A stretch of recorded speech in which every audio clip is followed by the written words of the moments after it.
闭门鼓后，开门鼓前进行。明进出坊外者，夜无故入人家，依刻漏法。昼漏尽为夜，夜漏尽为昼。为夜无事故，折入人家，吃40。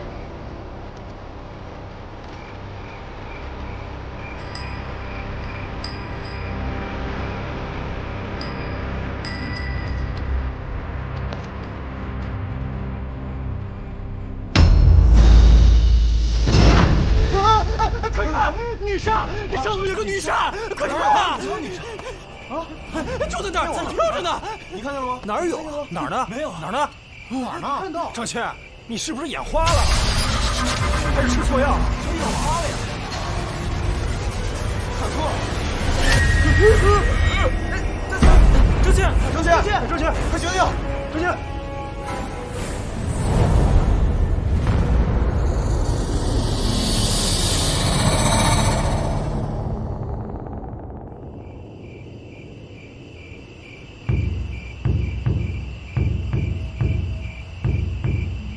张谦胆儿也太小了吧！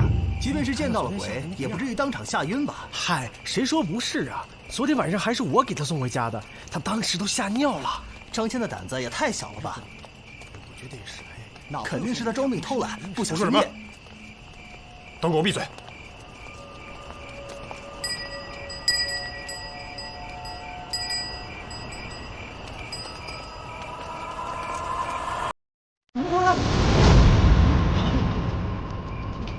快上去看一下，是死是活呀！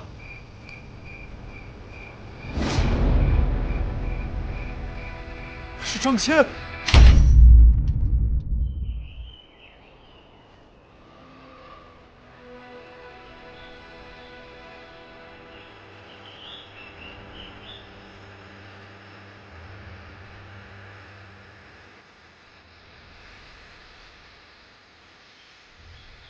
死因倒是挺简单。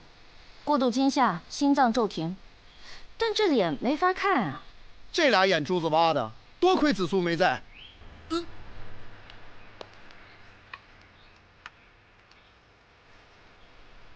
你们就是在这里发现的？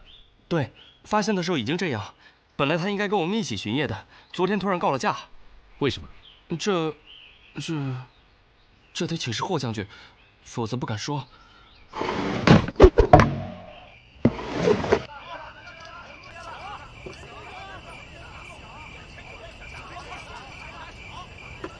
今儿来的都是药客，罩子放亮点，千万别出岔子了。知道了。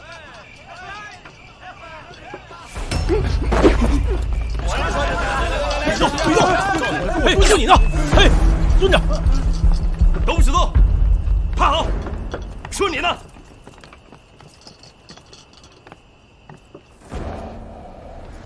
哟，这不是霍将军吗？走！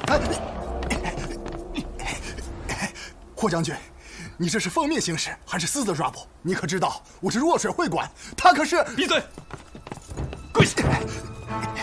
博气赌财物者，杖责100；聚众设馆者，徒刑3年；葬众者，以窃罪论处。全部带走！起来了！走！起来！快点！今天晚上，你们谁都别想安生了。走！你们也不打听打听弱水会馆的背景，找死吧你！死萨摩，你不好好跟着老大办案，你非跟着我干嘛？我说，那个，本来咱俩聊正事，您在这儿，那个他非要来，不好意思啊。没事儿，我也是久仰萨摩兄的大名。既然萨摩兄是你兄弟，那咱们都是自己人。咱们是有福同享，有钱同赚嘛。对。那个，别卖关子了，你现在发什么财呢？这么说吧，如果我能保证稳赚不赔，你能拿出多少钱来？这个，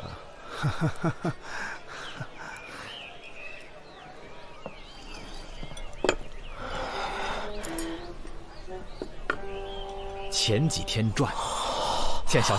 你真发财呀！小意思。不，你怎么赚的呀？我现在有密报，知道哪些货品马上会涨。我之前那笔就是这么赚的。哦，你干这个呢？怎么样，入伙吗？我觉得我们现在不能再小打小闹了，有多少资金全都拿出来，咱们一起干一票大的。咱们是兄弟，你们又是官差，我蒙谁我也不敢蒙你们吧？我可告诉你啊，我老婆本、棺材本、各种本都在里头了，知道吗？啊，他还借了不少，还真不少，够难为你了。哎，三炮，你真不来？我这借了点儿，你敢赔，我就敢死给你看。哎，放心吧，亏不了你们，保证你们等着发达吧。喝酒来，这边请。哎，来。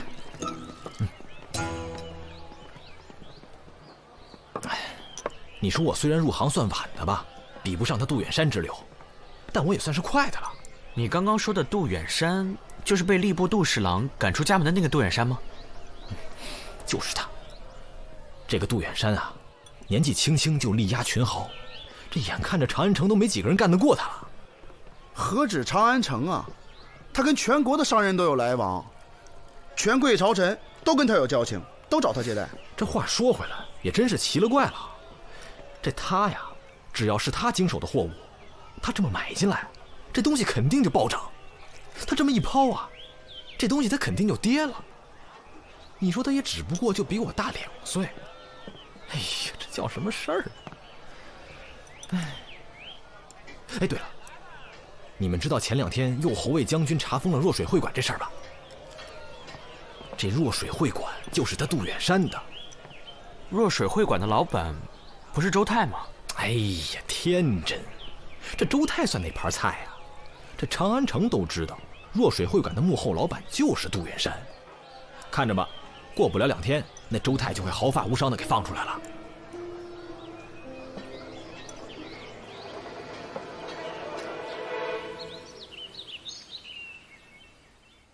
霍将军今天大驾光临，魏某啊，真是荣幸之至啊！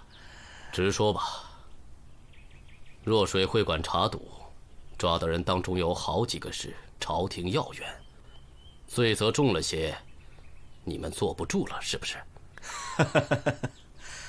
霍将军还真是少年才俊，做事太直率，不给人留余地。如果在外领兵打仗，可真是升迁之道。不过，要是在这京都朝廷做官的话，魏俊卿，你算个什么东西，敢来教训我？我告诉你，这件事儿在我这是铁案，你翻不动，你也没资格来跟我谈价钱。魏某啊，知道不够资格，这个是够资格的人给您下的请帖。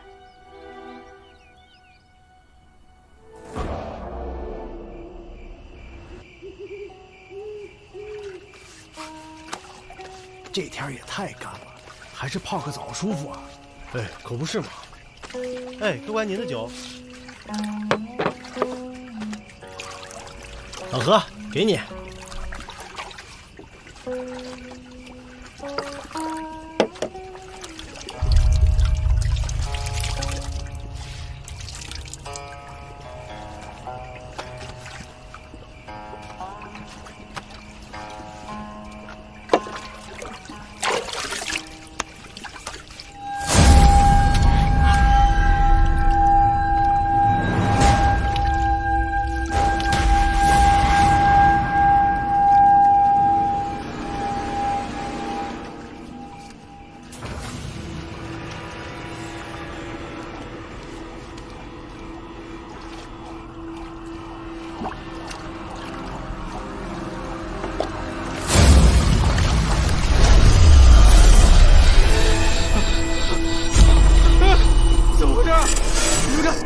你们看，有鬼！这是你们看看，怎么回事啊？没有啊，什么都没有。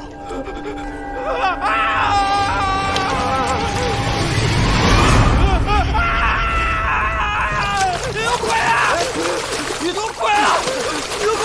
有鬼啊！鬼啊！哪有鬼啊？没看到吗？我看到了，在哪儿啊？就在那儿。哪儿呢？在哪儿呢？在哪儿？哪有鬼啊？我咋什么都没看着啊？没有啊？没有啊。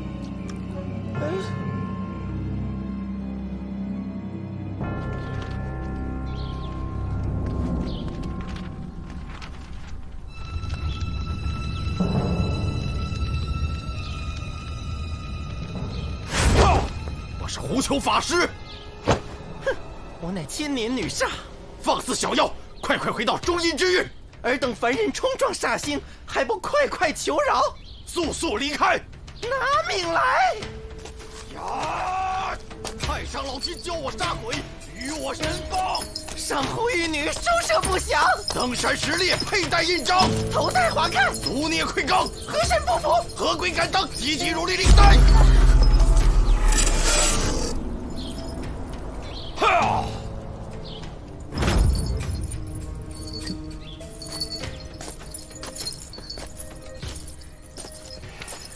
吓到各位了，我刚才施的确实是邪祟之术，算是以毒攻毒了。我想令郎是无意中开了阴阳眼，撞见了一位非常厉害的女煞。这女煞一旦被唤醒，自然要拿她泄愤。最可怕的是，这恶婆娘形态千变万化，无意中撞煞的人，都会以她所见的形状而死。不过莫怕，来，我这有碗圣水，喝了它可暂保平安。来。喝了这碗圣水，莫怕，喝！喝了圣水可确保平安。圣水，法师，你得救我呀！法师，你不能见死不救啊！法师，救我呀！我看到那个女煞了，她就飘在半空中，可是只有我能看见，她那个脸，那都不是脸了，那根本就不是人的脸呢！法师，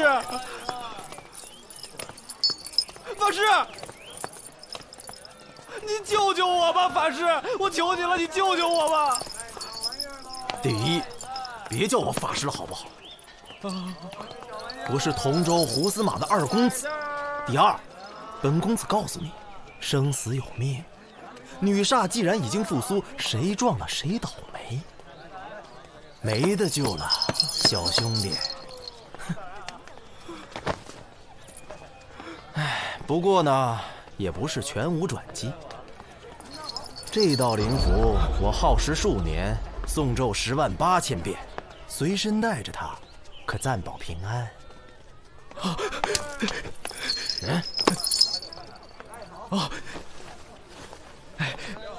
这点钱，你还是乖乖等死吧。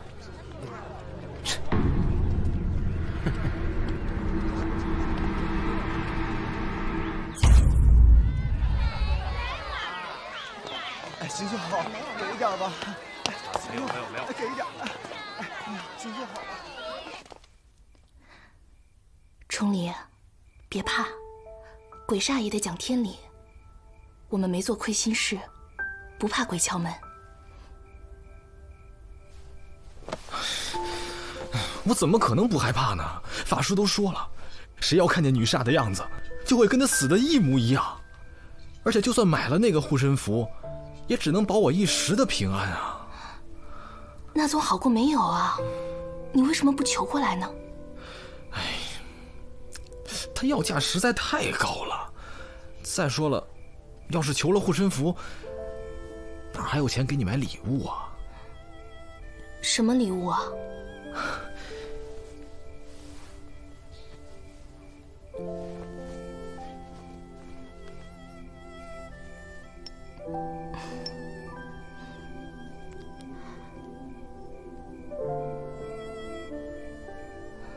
这会儿给我，你要见了又没了，你又不是不知道。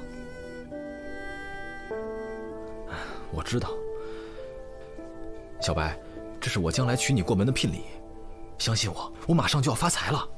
等我攒够了钱，就给你赎身，娶你过门。你一定要等着我。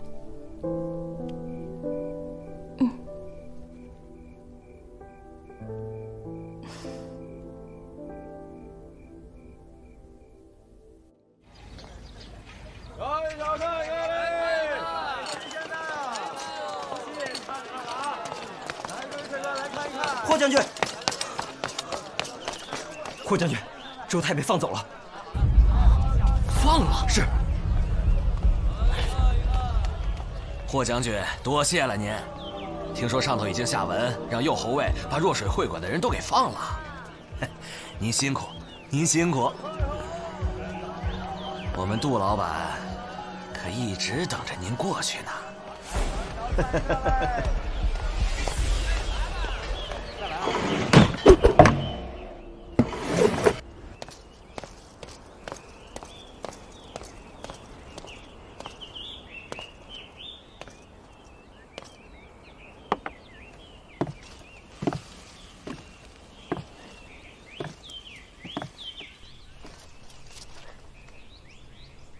杜老板，好久不见啊！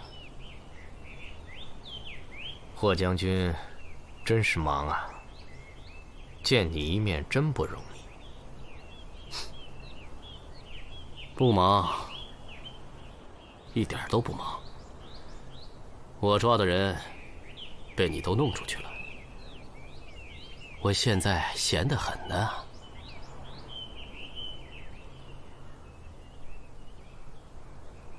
喝2杯，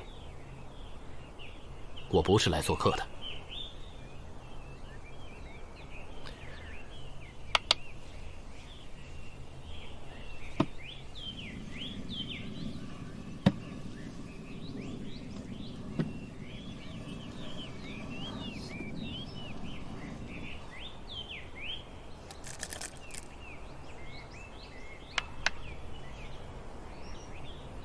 你怎么还这么无聊啊？我倒是想上会馆赌2把，但貌似3年前就没人能耗过1局了。何必总要赌那么大？谁愿意押上身家性命陪你？又不是明天就死了。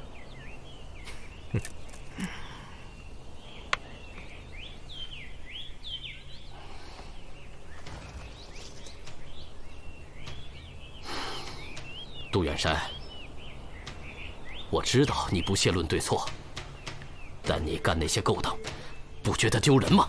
丢人？丢谁的人？我在这个世上还有什么人？你那些小算盘，别以为我不知道。再不收手，咱俩就鱼死网破吧。你还嫌身边的人死得不够多吗？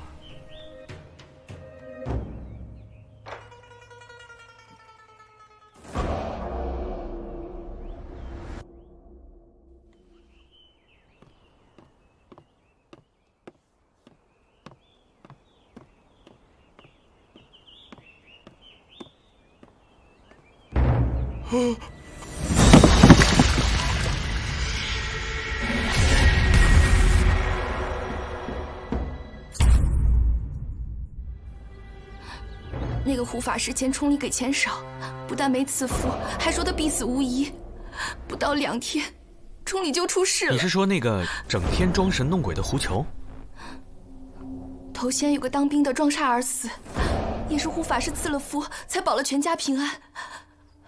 我会不会死？我会死吗？我会不会死啊？小白，有我们你别害怕。我想知道，你跟何崇礼相好，他最近发了一笔横财，知道是哪来的吗？他如果不送我那只蓝玉镯，他就有钱买法师的护身符了。都是我不好，不该连累崇礼。青楼女子是不配有幸福的。有我在，你不会有事的。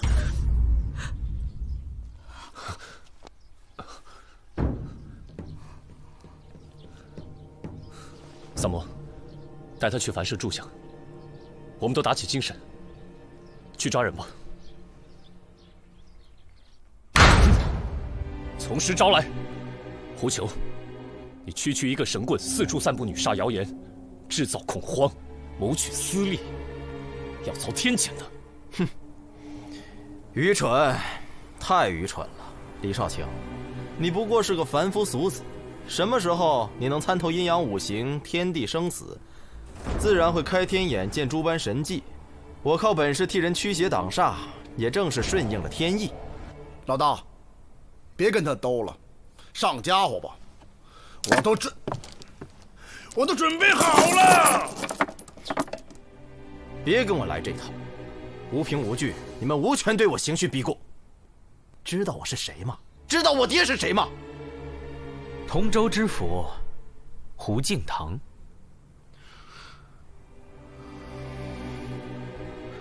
你爹可是个好官啊，二公子，你怎么一点都不像令尊呢？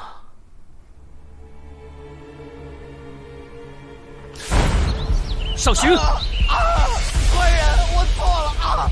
饶命啊，官人啊！打死我，我爹不会放过你。我们知道的就这些了。张骞是最后一波进来的，至于他进右侯位之前的情况，我们就不清楚了。好，如果再想到什么关于他的事，随时来大理寺找我。好的。李少卿，张骞的案子还是没有眉目吗？依我看，这件事交给你们大理寺也不过如此。你要办不明白，不如让我来。霍将军，你的事儿就办明白了。说抓赌，为什么会馆抓的人全都放了？兵部，别逼我说难听的。李少卿，你诋毁3省6部，我不管。能否请您先把案子断了，别让我兄弟死得不明不白。泡澡泡澡，泡得我起了一身大水泡。你们两个泡澡泡得够久的呀？黄三炮，当然要泡3泡啦。烦人不？哦对了，我们有重大发现。我也有。杜远山一直利用他遍布全国的商行，向境外走私军械，这事小白和何崇礼都知道。何崇礼出事后，小白怕遭人灭口，突然给我寄了封信，把来龙去脉都交代。前段时间，一支商队在洛阳附近被抄，官兵发现这30项货物全都是违禁军械。那支商队是归在杜远山名下的。那个神棍的老爹，同州司马胡敬堂本想彻查，但是被长史摁住了。你们也都知道，姓杜的在朝堂里势力不小。事发后，洛阳那边马上就有他们的内应往刑部通风报信，刑部几位高官去若水会馆密谈此事。小白刚好是被他们带去陪酒的人，他就无意间偷听到了。他把这个事情就告诉了何崇礼，谁知道这何崇礼脑子一热，就拿这个去要挟魏俊卿，想换取他们操纵市场的商业机密，发大财。难怪之前这个何崇礼那么胸有成竹啊，看来是那个姓杜的给了他点甜头啊。那么接下来就是要杀人灭口。何崇礼昏头了，怎么会想不到这点？纯属找死啊！走私点银钱蚕种也就算了，这么大规模的走私军械，明摆着是要叛国呀。可是，就算何崇礼是被他们灭口的，那张骞的死又是为什么？还有杜远山，本来杀他们易如反掌，为何要把事情搞得这么大呢？想不通就说明此事一定还有隐情。来，三炮，你去一趟洛阳，带一份公函，去找同州司马胡敬堂聊聊，他很重要哦。请我再泡回澡，我就去。话这么多呀你！哎，我肚子突然好饿呀，没有宵夜吃怎么破案？怎么动脑子呢，4年？哎，我烧鸡呢！哎，三炮，你上次答应我的烤饼呢？哎，双爷，你留给我的卤猪蹄呢？哎呀，别走，问你话呢。想起你的往事了？小白让我想起我娘。哎，把这酒喝了。青楼女子跟达官权贵搅在一起，都不会有什么好下场。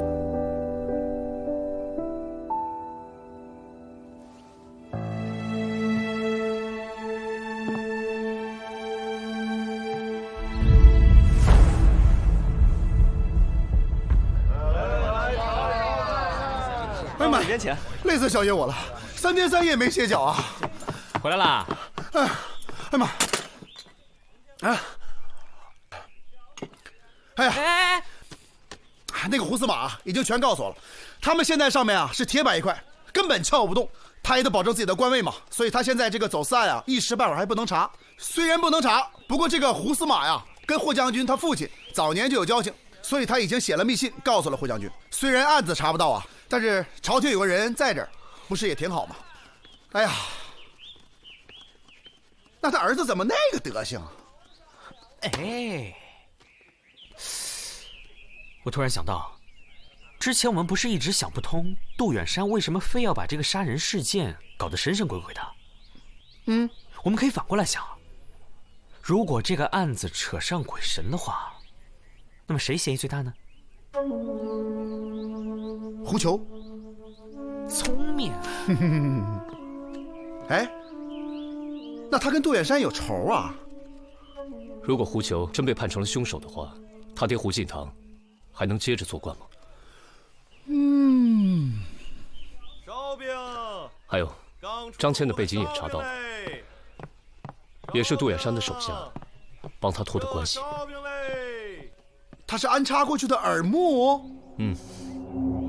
而且一去就很受霍萧赏识。张骞感激之余，也可能会鬼迷心窍，想重新站队。所以老东家要除掉他。呀，那走私案霍将军也知道了，他不会有事吧？女杀！将军没事吧？霍将军，霍将军，没事吧？这什么情况？没事，没事。霍将军看见了女煞，可我们什么都没见着啊！用不用我大理寺派人守护呀？闭嘴吧你！来瞧一瞧，看一看来。再来啊！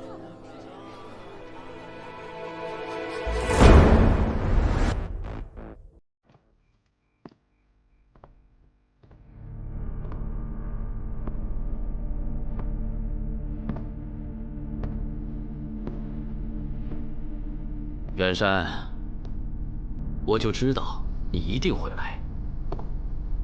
有什么手段，尽管使出来吧。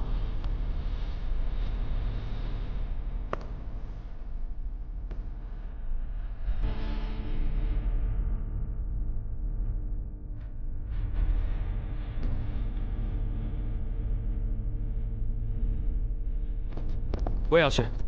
李天龙，你们看家，我非要去。我也得去。没钱啊，四娘。慢走不送啊！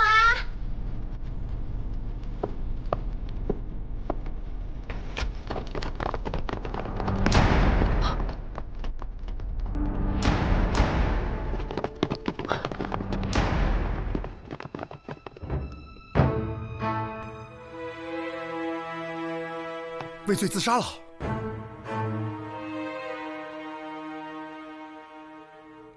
把霍萧拿下！凶手就是霍萧。刘四卿、周侍郎、王忠诚，案件已经查明了，凶手就是霍萧霍将军。好，拿出证据来。是，忠诚。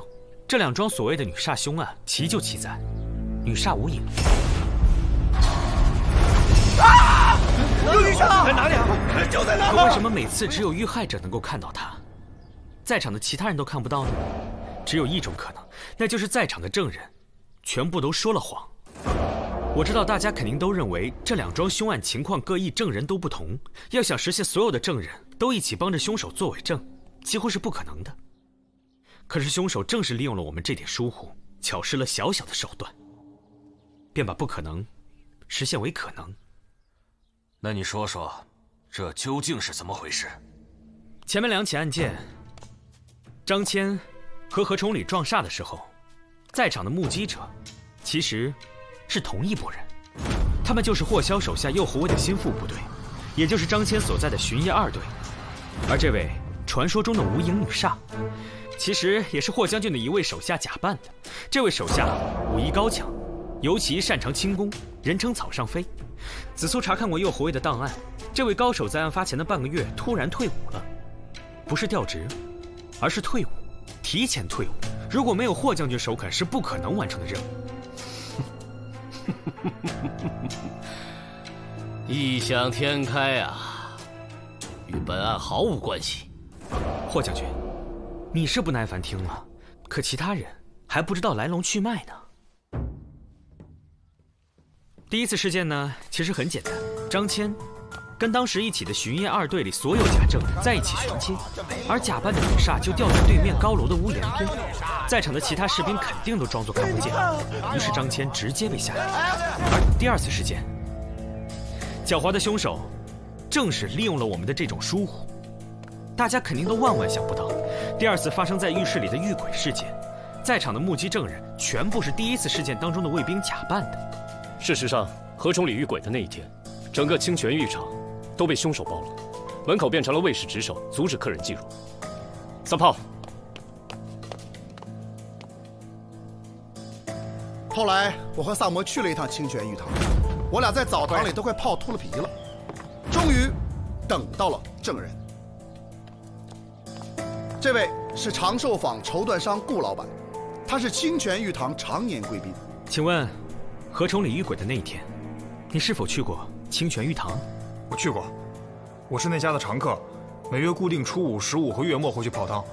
去的那天，我记得清泉浴室开着门，但是有几个小伙子拦在门口不让进，说是什么今天不对外营业。我在那浴堂一直都是贵宾待遇，受不了那个气，这不就和他们吵了起来。我这个人脾气不小，嗓门又大，当时在街上，好多人都看见了。我们还找到了8位当时围观此事件的街坊，他们都可以证明，当时顾老板被几位年轻男子挡在了浴堂门外。带上来吧。就是他，最先动手的就是他。你看，这几位呢，都是巡夜二队里的卫士，也是第一次遇鬼事件里的目击者。可是他们几位又同时出现在了第2次遇鬼事件的案发现场，并且还阻拦了嫌人进入。这已经不能说是简单的巧合了。霍将军，我给你看个熟人吧。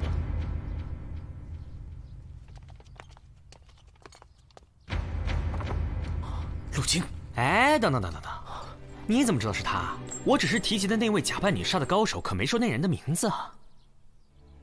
霍将军这是不打自招啊。不过这具尸体其实也不是他。起来吧。所以，这一切都可以证明，所谓的遇鬼事件，只是霍萧一手安排的。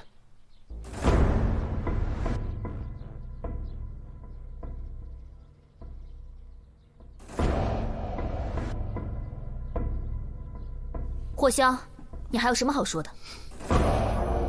你手法解得还不错，问题是，这2个死者跟我无冤无仇，我没有任何理由去杀他们，更何况，我霍萧杀人，干嘛搞得这么浮夸？归根到底，就是因为你要嫁祸杜远山。怎么讲？我们在查案的过程当中，的确把杜远山定为了最大的嫌疑犯。这一切都是凶手故意构陷的结果。我们也曾向您汇报过杜远山走私军械的事情，而这件事就被霍萧用来制造杜远山的杀人动机。因为被害的何崇礼是知晓走私案需要被灭口的人，何崇礼更因此敲诈过杜远山。至于张骞嘛，他本来就是杜远山安插在右侯卫里的耳目，可是最近却跟霍将军走得很近，所以他看起来就有了反水的可能，因此杜远山也就有了杀他的理由。杜远山性情诡异，你把杀人手法搞得这么神秘可怖，一来符合他的行事风格，第二更重要的，这会让我们认为杜远山在通过制造鬼神之事嫁祸胡球。胡球在这方面表现确实可疑，并且杜远山也有绝对的理由嫁祸他。胡球的父亲同州司马胡敬堂知道了走私之事，而且没能被他们收买，是一个很大的隐患。你引导我们产生了一个看似合理的想法，那就是杜远山想通过制造凶案嫁祸胡球，从而连累胡司马，使他连官位也不保。这样一来，杜远山就成了最大的犯罪嫌疑人。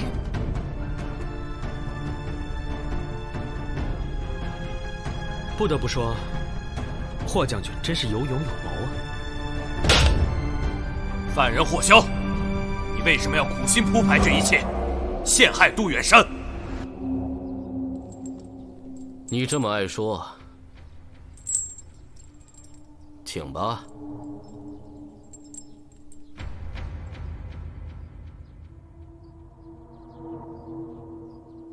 因为他要毁了杜远山。为什么？因为杜远山是他最好的朋友。这个世界上有一种人，他们严于律己，更严于待人，有偏激的控制欲。面对他们在乎的人和事物的时候，尤为如此，要求一切都符合自己心中的条条框框，否则的话，就会产生强烈的痛恨感。这就好比是一对恋人，都想要求对方按照自己的意志而改变。可霍萧的意志却比普通人要严重的多，更偏颇的多，因为他的标准是完全主观的。当霍萧发现杜远山没有按照自己的意志发展，也无法改变的时候，他的心中就有了一个想法，毁了他。对吗，霍将军？起初只是心中的一个念头，然后越扩越大，越扩越大，直到无法收拾。最后，你一看到杜远山就想杀掉他，因为他太让你失望了。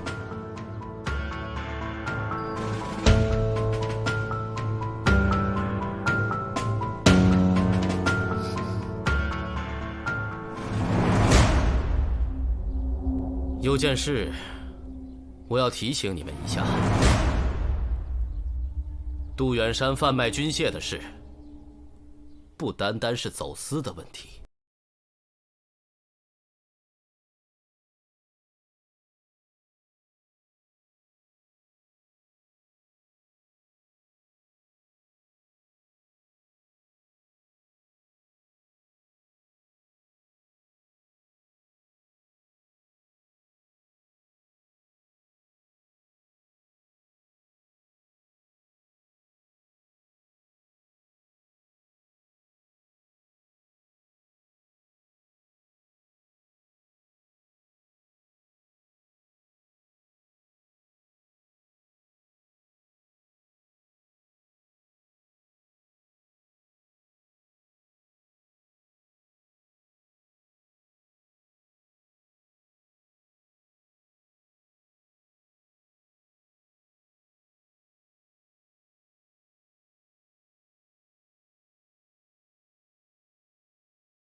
哥，你是真的想让我死吗？为了所谓的公平正义，不是？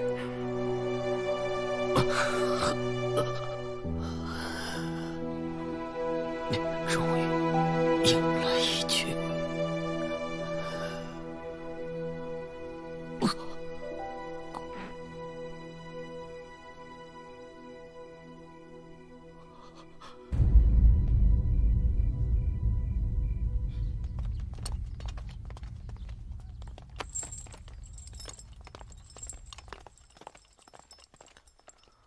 好了，诸位，女煞之事可以结案了，但事情没完。有关杜远山私贩军械一案，必须彻查。谁在背后跟杜远山合作？他们又有什么目的？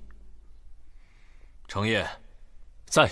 你们特别案件组能接手吗？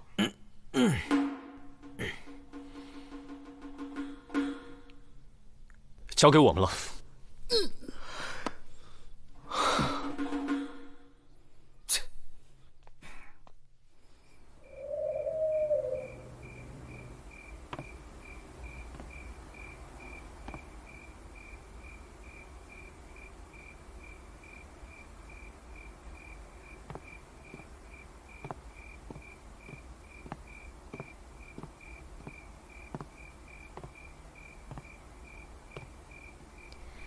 一个人喝酒不闷呐。来来来，我请你。你会这么好心？这壶酒呢，是谢谢你抓了霍香。什么意思？每次他带着那个右侯卫巡街，都弄得我鸡飞狗跳，各种臭规矩，还老喜欢罚钱。现在他走了，我们夜里做生意，歌舞升平，财源广进。酒你慢慢喝，不够还有。3娘6步，想请你打听一下军械走私案，最近江湖上有什么风声？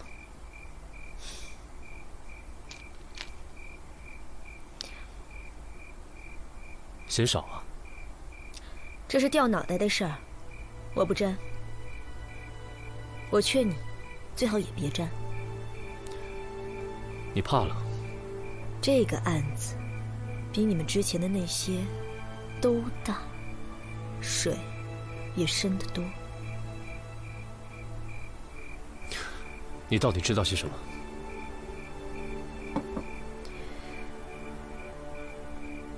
我只知道，你们都是我在乎的人，好好活着，比什么都重要。